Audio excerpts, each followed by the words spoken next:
Olá, esse é mais um Atitude TCE Entrevista. Eu sou o Marcos Rolim e o nosso entrevistado é Gleidson Renato Dias.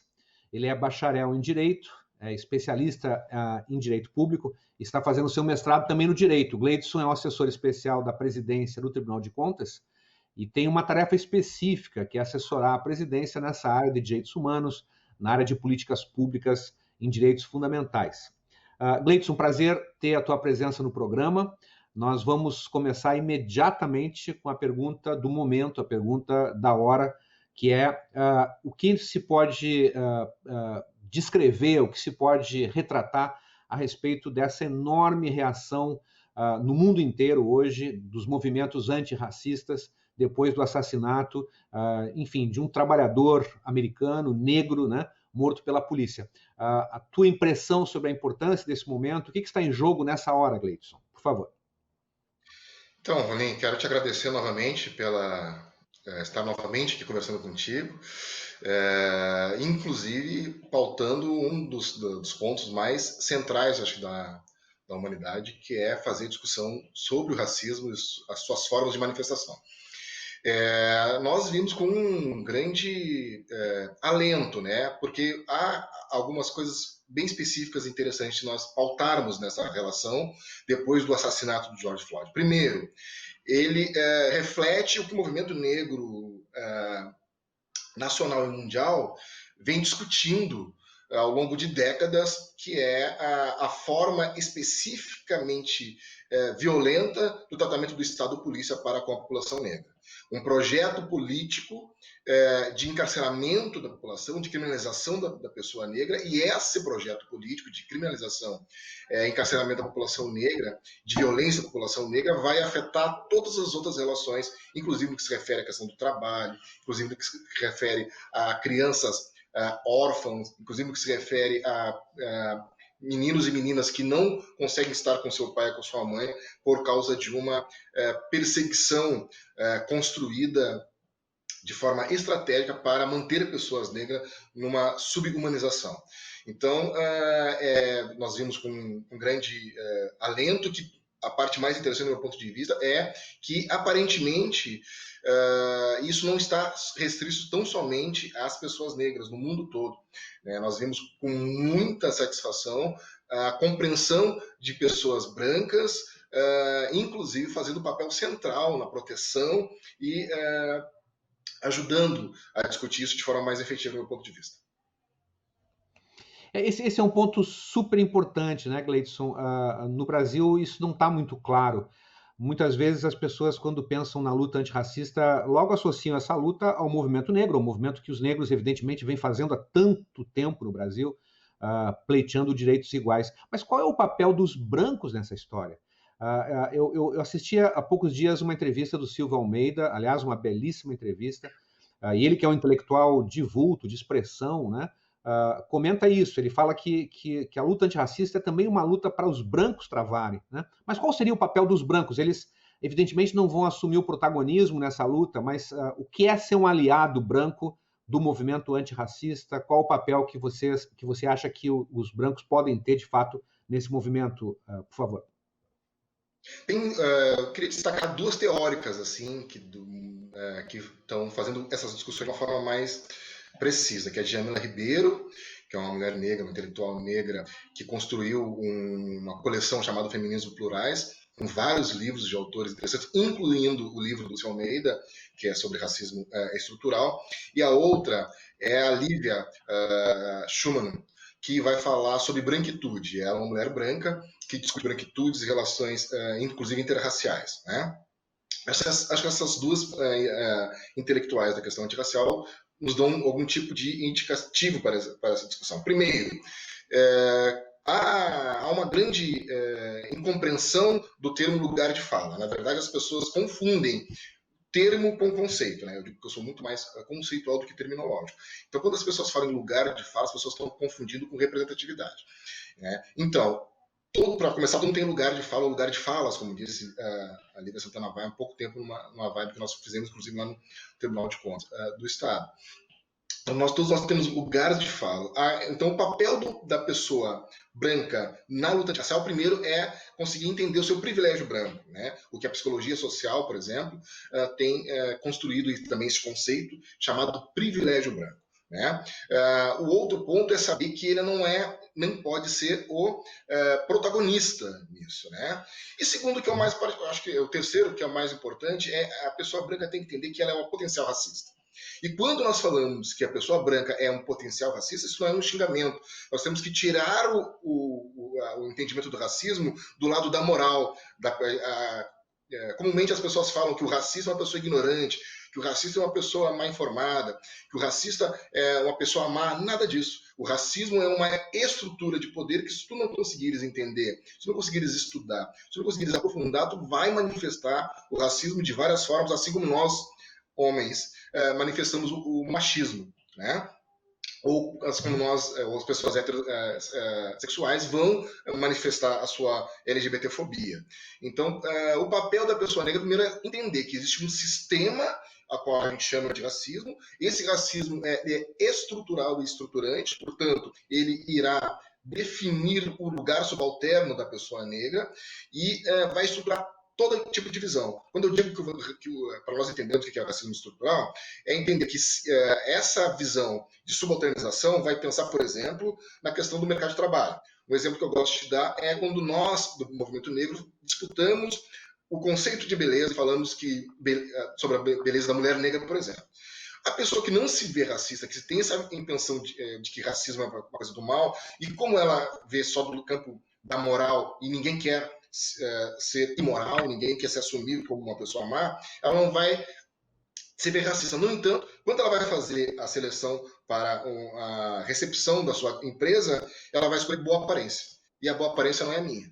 Porque a construção do racismo, a subalternização das pessoas negras está inclusive no quesito estético. Então, o que acontece na prática? Essa pessoa que não se vê racista vai fazer uma seleção embranquecida com um conceito de beleza estética tão somente europeia, uma pessoa loira, olhos azuis, cabelo liso, e as mulheres negras, os homens negros vão ser escondidos, vão estar trabalhando na cozinha, vão estar trabalhando num lugar que não tem recepção para o público. Então, o papel do branco no combate ao racismo é o mesmo papel do homem no combate ao machismo, é o mesmo papel do heterossexual no combate à LGBTfobia. Primeiro, tem que se perceber o seu privilégio, a sua forma possível de discriminação e atuar, como a gente gosta de falar no movimento social, do lado mais um passo atrás, né, juntamente com as pessoas que são protagonistas e sujeitos de direito dessa política. Sim. Isso é interessante, o tema dos privilégios, Gleides, que tu acaba de mencionar. Normalmente, eu percebo muito isso em alguns debates. É comum que o homem branco ele atribua a posição social que ele conquistou aos seus próprios méritos, né? Então, ele imagina que a posição que ele alcançou tem a ver com o seu estudo, com o seu esforço. E é claro que tem a ver também com isso, mas o que ele não percebe é que ele tem uma posição distinta, uma posição de privilégio já no início dessa trajetória, né? Quer dizer, ele começa muitos passos na frente em comparação com as mulheres e em comparação com os homens negros e com as mulheres negras. Essa noção do privilégio ela é muito difícil de ser percebida, de ser auto-compreendida, né? Nesse caso, talvez o tema das imagens pela qual os negros são retratados, tu mencionaste isso agora, cumpre um papel muito importante para naturalizar isso, né? O fato de que há sempre o retrato do negro ou da negra em certas posições sociais inferiores, subalternas, né? E muitas vezes, inclusive, ensejando discriminação, atos discriminatórios. Por exemplo, o jovem negro é rapidamente associado a alguém que pratica atos delituosos, né? Acho que a Patrícia Hill Collins tem um conceito sobre isso, que são imagens de controle, especificamente no caso das mulheres, né? De que procura enquadrar a mulher negra naquelas imagens, né? Ou pode ser isso, ou pode ser aquilo, mas não pode ser qualquer coisa. Tu sentes muito isso também na tua experiência como um militante, um intelectual negro? Como é que isso bate na tua vida pessoal, Gleidson? Então, Rolim, sim, acho que todos nós negros, nós lidamos com a questão racial desde o início, né? É o que nós chamamos de branconormatividade. E é o que a gente disputa, inclusive, tu como um grande e professor de todos nós sobre a questão dos direitos humanos, sabe muito bem que quando nós discutimos direitos humanos, o direitos humanos ele foi pensado primeiramente de uma forma universal, né? E quando a gente fala em forma universal, é que não atenta às especificidades de determinado grupo, de determinado povo, por exemplo, né? Então existe o que nós chamamos de branconormatividade. O que é a branconormatividade? É pensar a partir de si, né? Eu sou a norma e a partir de os outros tem que ser explicado. Os outros são os outros, né? Então, quando nós pensamos na branconormatividade, até pouco tempo as pessoas falavam em caneta, papel, enfim, a cor de pele. Mas cor de pele de quem, né? É óbvio que existem vários tons de pele, mas quando a gente pensa, inclusive de forma ingênua, que existe alguma cor de tom de pele, é porque a gente está, de certa forma, reforçando e reafirmando a questão da branconormatividade. Nós, negros, porque também é uma questão de segregação racial, no que se refere a segregação residencial com base racialista, né? Então é muito normal que as pessoas negras, até os seus 5 anos de idade, 4 anos de idade, convivam tão somente com as pessoas negras, seus familiares ali, para as famílias que não tem, que não são frutos de convívio interracial, né? Mas o que eu quero dizer com isso, se é que não ficou bem nítido, é que, bom, quando nós vamos para a escola, é que nós nos percebemos negros, isso para aqueles que não têm uma mãe, um pai como eu tive, que desde o início fazia todo um processo de autoafirmação da minha raça, dizendo que era bonito, porque já percebia que quando nós chegássemos ao colégio, quando nós chegássemos à escola, as crianças brancas iriam te diferenciar, né, iriam te discriminar, né? Há pouco tempo, não faz muito tempo, eu tive um problema, inclusive pessoal, assim, quer dizer, sempre tivemos, né? A gente o viver negro é viver em sistemática luta contra essa branconormatividade em todos os aspectos, desde o epistemológico, ao cognitivo, ao moral, ao sexual, né? Tem um livro maravilhoso do professor Adilson Moreira que fala sobre o conceito de racismo recreativo e é brilhante, eu acho que é um marco, né? Não só jurídico, mas é um marco para a concepção e entendimento da questão racial, que ele vai falar exatamente isso, que existe o humor racista, ele tem também um viés de projeto para a população negra, porque quando tu ridiculariza homens negros, os tornas animal, né, e ridiculariza, por exemplo, asiáticos também, né, isso existe por trás o quê? Mostrando somente os homens brancos como capazes de ter relações, inclusive afetivas, sexuais e trabalho sadio. Sabes bem que a maioria dos casos de assédio moral no ambiente de trabalho se dá exatamente por questão de gênero, e raça e orientação sexual ou identidade de gênero, né? Então, ou seja, essas piadas racistas ou de cunho discriminatório para populações subalternizadas, elas têm também um projeto político que é sempre apresentar a pessoa branca como a ideal em todos os campos. Então nós convivemos com isso, Rolim, desde muito cedo, desde muito, muito cedo, exatamente para enfrentar todas essas formas, às vezes sutis, né, às vezes nem tanto, mas mesmo aparentemente sutil, é uma agressão, uma agressividade muito, muito dura. Eu digo que, ainda agora, dia 24, né, de julho, nós lembramos o nascimento de João Cândido, né, o Almirante Negro, que em 1910 acabou com a chibata na Marinha. Ou seja, somente em 1910, já na República, o ato mais desumanizador, talvez, do racismo, que é o tronco e a chibata, estava dentro da República Brasileira e fazia parte do direito administrativo, digamos assim, de punir, né, os marinheiros com a chibata. E nós acabamos agora, isso historicamente falando, isso é ontem, 1910, né? Então, só que as chibatas hoje são de várias outras formas, né? As chibatas contemporâneas, elas te desumanizam. A chibata contemporânea vai fazer com que um homem negro não possa sair de casa com um guarda-chuva e porque é alvejado com 50 tiros da polícia, que acha ou apresenta a justificativa como se aquilo fosse uma arma, né? Existe, como tu sabes, um estudo que começou em Harvard que se chama preconceito implícito, né? Um teste de preconceito implícito, e isso é fundamental para as pessoas entenderem, né, o quanto que este racismo estruturador, né, ou seja, se antes, até 1888, o racismo pode ser analisado de forma mais objetiva como uma objetificação das pessoas negras, ou seja, elas não eram seres humanos, após o fim da escravização, o racismo ele vai hierarquizar. Vai dizer que essas pessoas, tudo bem, vocês são humanos, mas vocês são inferiores em todos os outros campos, desde o cognitivo, desde o moral, desde o intelectual, enfim, né? E isso vai fazer com todas essas relações de tensão para que a gente consiga uma enegrecer, né? Daí o termo negritude, que se contrapõe sobre esse termo branquitude. Não sei se, Sim, sim. se Sim, expliquei. esse é um tema que é um desafio cultural tão importante, especialmente num país como o nosso, né, Gleidson?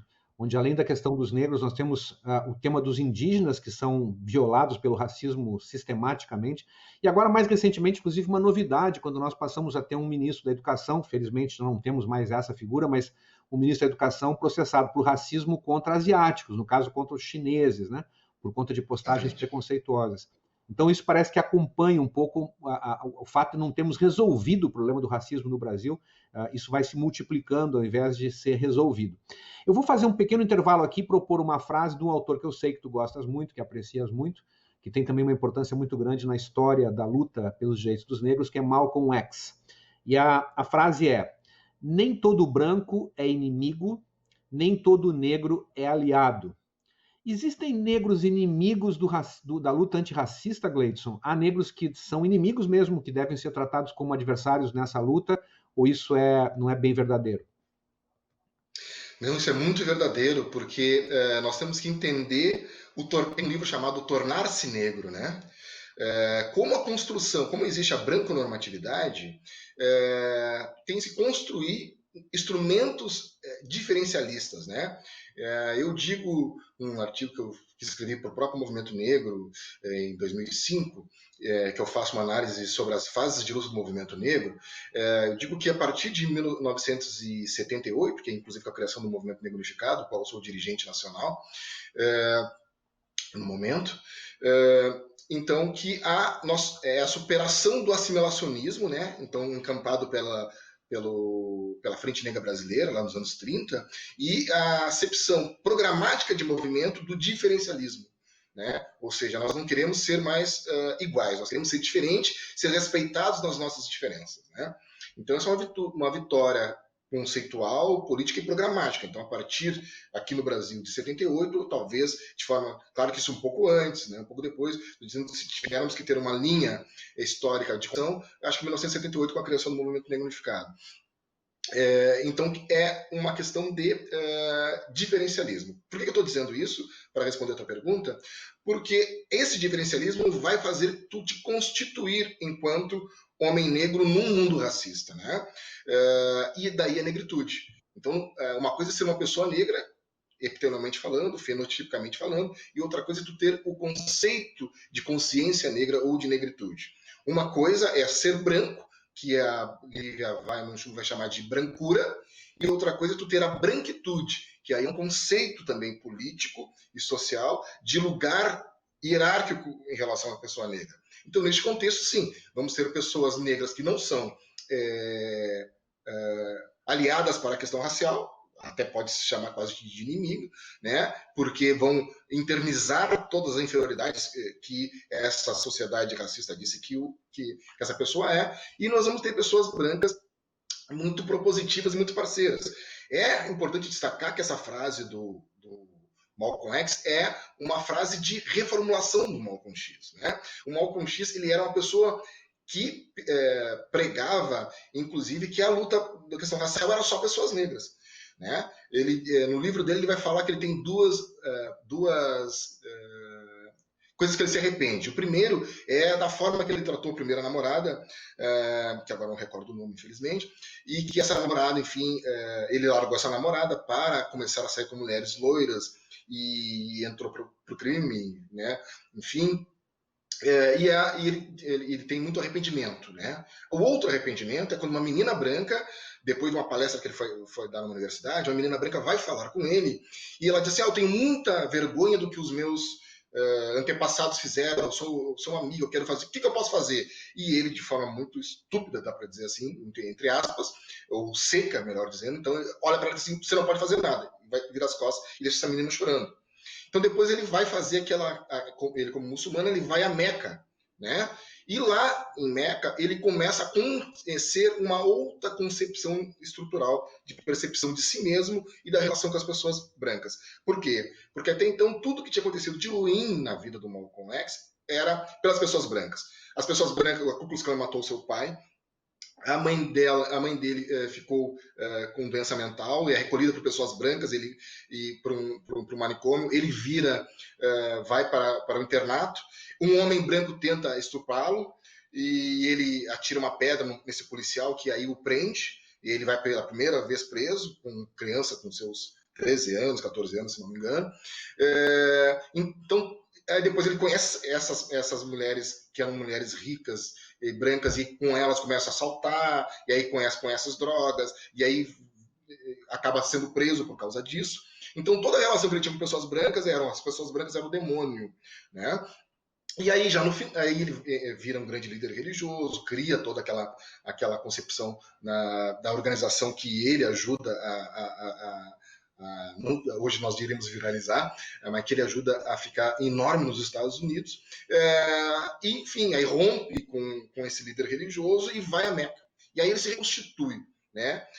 Indo a Meca, conhecendo uma outra concepção. Então, essa é uma frase de após, né? Nós não tivemos a possibilidade, eu gostaria muito de conhecer as ideias do Malcolm X, logo depois ele foi assassinado pelos Estados Unidos, né? Porque ele era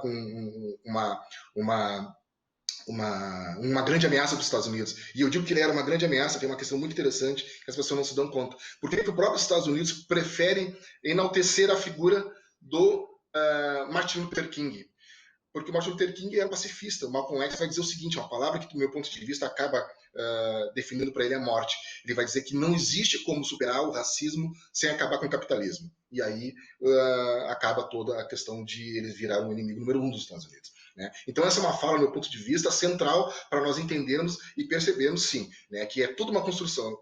A negritude é uma construção, a branquitude é uma construção, e ser ativista contra o racismo também é uma construção, seja uma pessoa negra ou uma pessoa branca. Mas todo mundo, seja negro ou branco, tem sim a sua possibilidade de participação nessa luta.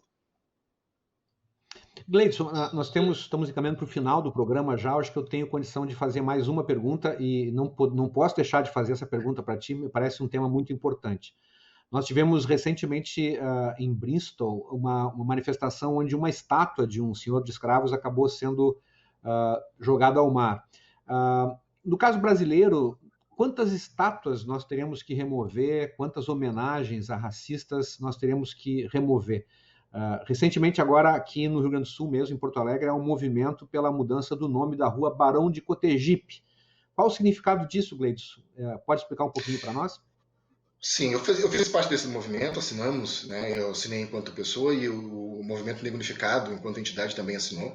Né? Acho que é importante nós sabermos que nós estamos num outro momento da sociedade mundial. Né? Não há nada que justifique homenagens, porque ser nome de rua é homenagear. Ter estátua é homenagear. Ninguém está querendo apagar a história. Na verdade, nós queremos que a história seja contada pela versão também das pessoas que foram escravizadas e subalternizadas. Né? Não existe, do meu ponto de vista, democracia e república real, né, se nós permanecermos dando espaços de privilégio, de honrarias às pessoas que escravizaram. Né?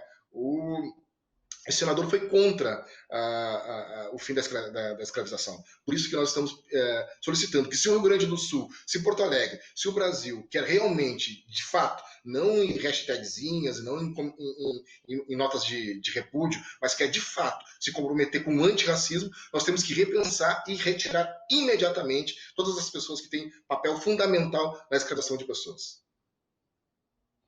Isso, Barão de Cotegipe, o nome dele era senador João Maurício Vanderlei. Ele foi um dos 6 senadores da República que votou contra a Lei Áurea. E vira nome de rua, é uma coisa impressionante, só no Brasil. Muito difícil a gente encontrar outro país do mundo que seja capaz de manter essa memória de pessoas que cumpriram um papel tão nefasto na nossa história. Gleidson, eu quero te parabenizar, te cumprimentar pelo teu trabalho, pela tua trajetória, que eu acompanho há muitos anos, né? Tu és uma referência aqui para todos nós na luta antirracista, sempre aprendemos contigo, né? E dizer do meu prazer, da minha satisfação de tu estares agora também no Tribunal de Contas, trazendo a tua contribuição para essa luta. Vamos ficar por aqui.